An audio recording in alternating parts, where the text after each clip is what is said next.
1962, Modena, Italy. A middle-aged man named Ferruccio Lamborghini was driving his newly purchased Ferrari 250 GT along a country road. He was no ordinary car owner. He was the owner of Italy's largest tractor factory at the time, holding millions of dollars in assets and commanding hundreds of workers. He bought the Ferrari not to show off, but because he genuinely loved machinery. Since childhood, he had been taking apart engines in his father's workshop. His obsession with gears, pistons, and connecting rods surpassed any interest in fine food, wine, or women. But this Ferrari made him increasingly uncomfortable. The clutch was so heavy that his left foot would cramp in traffic. The engine frequently stalled, taking several minutes to start when cold. Worst of all, this car that was supposed to be the best in the world started slipping its clutch after just 10,000 kilometers. When he took the transmission apart, he found that the clutch plate was exactly the same as the one used in his own tractors. Ferruccio was not angry at first. He was puzzled. He thought he might have bought a defective car. He arranged through contacts to meet Enzo Ferrari in Maranello. He prepared a detailed fault report, listing the clutch design problems, and even brought a sample of an improved clutch plate produced by his own factory, hoping to tell Enzo, "Look, this problem could be solved without spending much money." Ferruccio arrived at Ferrari's headquarters and waited a long time. Finally, Enzo's secretary came out and said, "Mr. Ferrari is very busy. Your problem is that you don't know how to drive. It is not Ferrari's fault." Then the door closed. Ferruccio stood in the corridor, face red with anger, holding the sample box in his hand. He did not lose his temper on the spot. He walked out of Maranello, got into his Ferrari, started the engine, and drove all the way back to Reggio Emilia. He did not speak a word on the way. When he reached his factory, he parked the car in the warehouse, threw the keys to his engineer, and said a sentence that would later be engraved on the wall of the Lamborghini Museum: "Take it apart. I am going to build a sports car that has no faults. I will make that old stubborn man meet me on the balance sheet." That year he was 46 years old. A tractor factory owner who had never built a sports car declared war on the world's most arrogant sports car brand. That was the most expensive humiliation in business history. 60 years later, Lamborghini is valued at over $11 billion and has become the sharpest spear in the Volkswagen Group. Ferrari remains great, but in terms of supercar sales and brand growth, Lamborghini has put real pressure on Maranello. Today, we are not going to tear down a V12 engine. We are going to decode a secret file on how to turn anger into a precise business algorithm. It all started in 1945.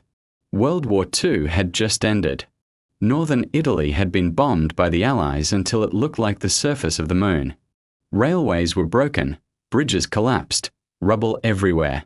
Most people mourned their lost loved ones and their destroyed homes. But Ferruccio Lamborghini, standing at the door of his workshop in Cento, did not smell the stench of charred ruins. He smelled money. He noticed that American Jeeps, British trucks, and German tanks were being dumped by the roadside as scrap metal. The armies could not be bothered to haul them back, and the local governments did not know what to do with them. Ferruccio did something extremely clever. He bought these military engines and chassis by the ton at scrap prices. Not per unit, but by weight.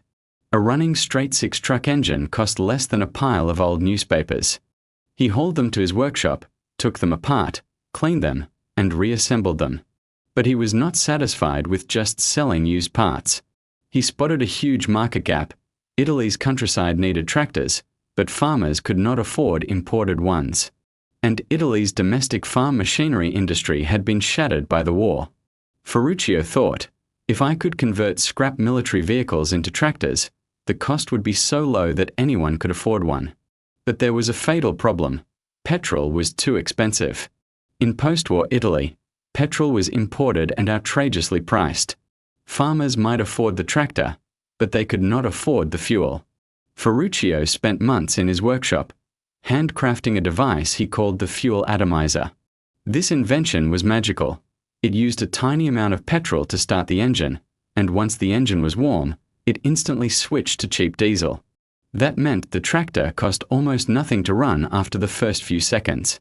The big international farm machinery companies thought it was fantasy. But Ferruccio patented his device. Using his atomizer and parts salvaged from scrap military vehicles, he built a tractor. How much did it cost? Less than 1/3 of the international competitor's price. What was his selling price? Slightly lower than the competitors, but his gross margin was 400%. Because his raw materials cost almost nothing. There is a key business trait in this story. Ferruccio refused to buy ready-made parts. Even a bearing, even a bolt, he insisted on machining them on his own lathe.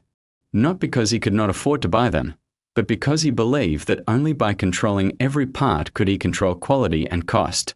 This vertical control of the supply chain allowed him, early on, to produce reliable products at a cost that no one could copy. At the same time, he never trusted any supplier. That obsession would later carry over into his sports cars. In 1948, he formally founded Lamborghini Trattoria. By the early 1950s, he had become one of the largest farm machinery manufacturers in central Italy. But Ferruccio's ambition did not stop there.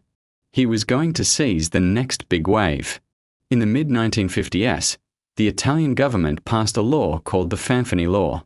Its content was simple: provide extremely low-interest loans, and even direct subsidies, to farmers who bought domestically produced farm machinery.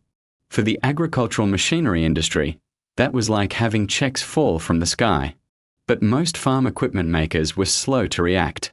They were still doing business with a pre-war mentality, thinking that farmers had no money and the market would not explode.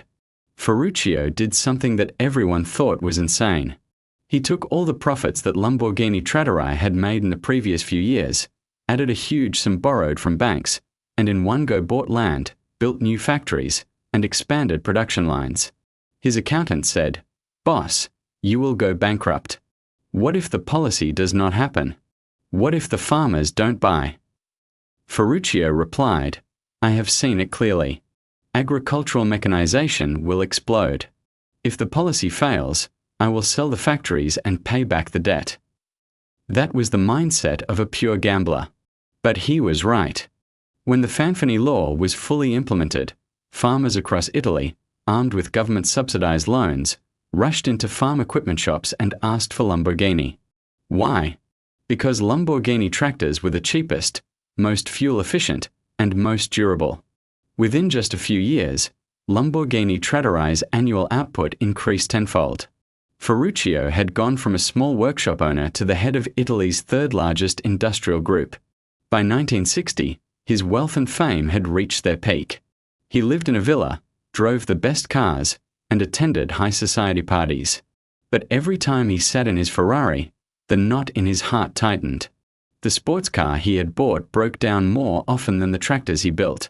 And Ferrari's after-sales attitude treated customers like beggars. Let me say something about Ferruccio's character. He was not the kind of person who would silently endure an insult. He was from Modena, a region known for stubbornness and pride. Once, he argued with an engineer over a part design for 3 months. The engineer resigned, and Ferruccio drew the design himself. His principle was, if others cannot do it, I will do it. If others do it poorly, I will do it. If others won't let me do it, I will do it anyway. So when Enzo Ferrari's secretary shut the door in his face, the last string in Ferruccio's heart snapped. He went back to his factory and began the greatest outburst of perfectionism in his life. He made his engineers take that Ferrari 250 GT apart to the last bolt. Not just a simple disassembly, every part was reverse engineered, dimensions measured, hardness tested, material composition analyzed. He wanted to know what made this car, supposedly the best in the world, so special. The results shocked him. The clutch came from the same supplier as his tractor's clutch. The gear tooth precision was not much higher than his tractor's. The body design had obvious aerodynamic flaws. Ferrari was not selling technology. Ferrari was selling a myth. Ferruccio, thinking like a pure engineer, reached a conclusion. I can build a better car. Not higher top speed, not crazier horsepower. Just one thing: reliability. A sports car that never stalls at traffic lights. A sports car whose clutch is still as smooth after 10,000 kilometers as on day one. A sports car that does not need to go back to the workshop every week. He decided to build this car with aircraft-level precision. What does that mean? It is not a slogan. It is tolerance. His tractor parts had a tolerance of 1/1000th of an inch.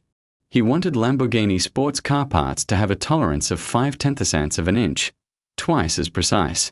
He wanted the weight difference of every piston in the engine to be within half a gram, so that at high revs there would be no unnecessary vibration. He wanted every gear in the transmission to be inspected with magnetic particle testing before assembly, to check for microcracks. Ferruccio knew nothing about racing, downforce, or tire compounds. But he knew one thing: metal does not lie. As long as part precision is high enough and assembly processes are strict enough, the car will not break. He recruited several engineers who had left Ferrari.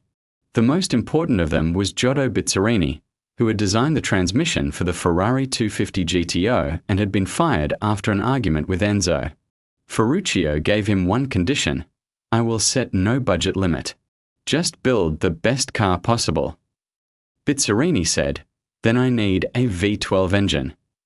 Ferruccio said, I don't have V12 technology. Bizzarini said, that's fine. I will design it. Ferruccio not only poured in money and equipment but also participated in every decision. He insisted on a mid-engine layout because it lowered the center of gravity and improved handling. He demanded that all pipes and wire harnesses be fastened with aviation-grade clamps that could never come loose. He even insisted that the carpets be made of wool instead of nylon, because the richer texture of wool was the only thing worthy of this car. That was the development philosophy behind Lamborghini's early cars. No regard for cost, no schedule, only one question. Would this car make a Ferrari owner, when he opened the engine cover, let out an exclamation of I have never seen anything like this? 1963, Turin Motor Show. One of the most important stages in the global automotive industry. Everyone knew that a new brand was about to debut. Its name was Lamborghini. Ferruccio had built a concept car called the 350 GTV. Its body had been penned by a then avant-garde designer. Low, sharp, aggressive. A week before the show opened, the whole team was working overtime. But there was a fatal problem. The engine was not ready. Bizzarini's V12 was still a prototype. It would not start smoothly, it idled roughly, and stamping the accelerator produced black smoke. If they brought it to the show like that and tried to start it, it would not just embarrass Lamborghini, it would be a death sentence for the entire project. Ferruccio made a decision that is almost insane in automotive history. He welded the engine cover shut. Yes, not locked, welded. Then he filled the engine bay with bricks. Not as a prank, but to give the front end normal weight, so that the ride height would look natural. During the show, he stationed several burly men around the car, strictly forbidding anyone from approaching the engine cover. The official line was that this was top-secret technology that could not be shown before the official launch. The media came. The crowds came. Ferrari's spies came. Everyone circled the car, took photos, touched the body, peered underneath to see the suspension. But nobody could open the engine cover. The most common phrase heard at the show was, "My God, it's beautiful. What is inside?" Ferruccio stood by with a smile and did not answer a single word. The gamble paid off. The 350 GTV became the most talked about star of the Turin Motor Show. Orders poured in like snow. Some people even paid deposits on the spot, demanding a place in the first delivery batch. Those bricks, they stayed inside the engine bay until months later, when the real prototype was finished and running. With a welded steel panel and some bricks, Ferruccio won Lamborghini's first pot of gold. That money allowed him to pay Bizzarini's team for development and gave him the confidence to expand his factory for mass production of the 350 GT. That is the power of extreme public relations. Not deception, but using suspense to manufacture scarcity and using mystery to replace technical validation. In an age without the internet, a welded engine cover became Lamborghini's most effective advertisement. In 1964, The first production Lamborghini 350 GT was delivered. No bricks, no welded engine cover. It carried a V12 engine, 270 horsepower, a top speed of 250 kilometers per hour. The clutch did not judder. The engine did not stall at idle. The gearbox shifted as smoothly as a knife through butter. Though its sales volume was far lower than Ferrari's, it proved Ferruccio's point: a sports car without faults could be built. In the following years, Lamborghini launched the even more ferocious Miura, sweeping the supercar world. Mid-engine V12, scissor doors, top speed approaching 300 kilometers per hour. The Miura was not just a model, it defined the supercar standard. Before it, sports cars were all front-engined and drove like boats. The Miura proved that a crazy center of gravity and layout could produce a speed machine that even Ferrari could not catch. Sales were low, but every one was a work of art. Ferruccio finally smiled. Standing opposite Maranello, he used one icy machine after another to complete his revenge on Enzo. But fate soon delivered its cruelest blow. Not technology. Not rivals. Politics. In 1971, Bolivia in South America. The Italian government had signed a military trade agreement with Bolivia that included a massive order for agricultural machinery. Lamborghini Trattoria was the main supplier for this order, 5,000 tractors. That amount was equivalent to several years of output for Lamborghini's farm equipment business. Ferruccio had already invested heavily in capacity expansion, new workshops, raw materials, and a large bank loan. Then came a coup d'etat in Bolivia. The new government cancelled all agreements of the previous regime. The order was gone. 5,000 tractors sat at the port like scrap metal. This was not a few $1,000s. It was tens of millions in direct losses, equivalent to several years of profit for Lamborghini Trattoria. Soon after, the bank's payment demands landed, one after another, like snow on Ferruccio's desk. He tried everything. He asked the government for help. They said they had no budget. He asked the bank for a loan extension. They asked for collateral. He asked business partners to take over. No one wanted to touch the mess. He had once bet his entire fortune on policy dividends. This time, he lost. In 1972, Ferruccio made the most painful decision of his life. He sold 51% of Lamborghini Trattoria to a competitor. 2 years later, he sold the remaining shares. Not because he wanted to retire, but because if he did not sell, the whole group would collapse, the farm equipment business and the car business together. The empire he had built with his own hands was shattered by a piece of paper falling from the sky. In 1974, Ferruccio Lamborghini left the car company that bore his name for good. He went back to his hometown of Reggio Emilia, bought a plot of land, and started growing grapes to make wine. For the rest of his life, he rarely spoke of sports cars. Once in a while, a journalist would ask, "Do you regret it?" He would reply, "I built a better car. No one can change that." Ferruccio did not live to see Lamborghini's later glory. In the 1980s, Lamborghini changed hands several times and nearly went bankrupt. In 1998, Audi, part of the Volkswagen Group, acquired Lamborghini. Backed by Audi's engineering, Lamborghini launched the Murcielago, Gallardo, Aventador, and Huracan. Annual sales jumped from a few hundred to several thousand, and profits made Lamborghini a cash cow for Volkswagen. Today, Lamborghini is valued at over $11 billion, hundreds of times more than the price Ferruccio sold it for. If Ferruccio knew this from above, what would he think? Perhaps a slight smile. Perhaps only one sentence: "My bricks are worth more than their engines." Ferruccio's failure is a story about risk control. He trusted his intuition too much. He gambled too hard. He had no defense against the earthquake of geopolitics. But his success is a textbook on how to turn anger into a business algorithm. He had no engine technology, so he used scrap military parts to build tractors. He had no sports car chassis, so he designed one from scratch. He could not afford a famous brand, so he used his own name. He missed the show's deadline, so he used bricks to fake an engine. These seemingly crude moves were backed by a razor-sharp business logic. First, enter the market with the lowest possible cost, harvesting profits from waste. Second, use policy leverage to amplify production capacity, riding every big wave. Third, find the weakest point of your opponent, the arrogance of a technology monopolist, and attack with reliability and precision. Fourth, use suspense and mystery to create a marketing bomb, attracting orders even before the product is finished. Fifth and most important, never let your dignity be defined by anyone else.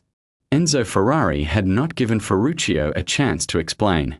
So Ferruccio gave an answer that could not be ignored.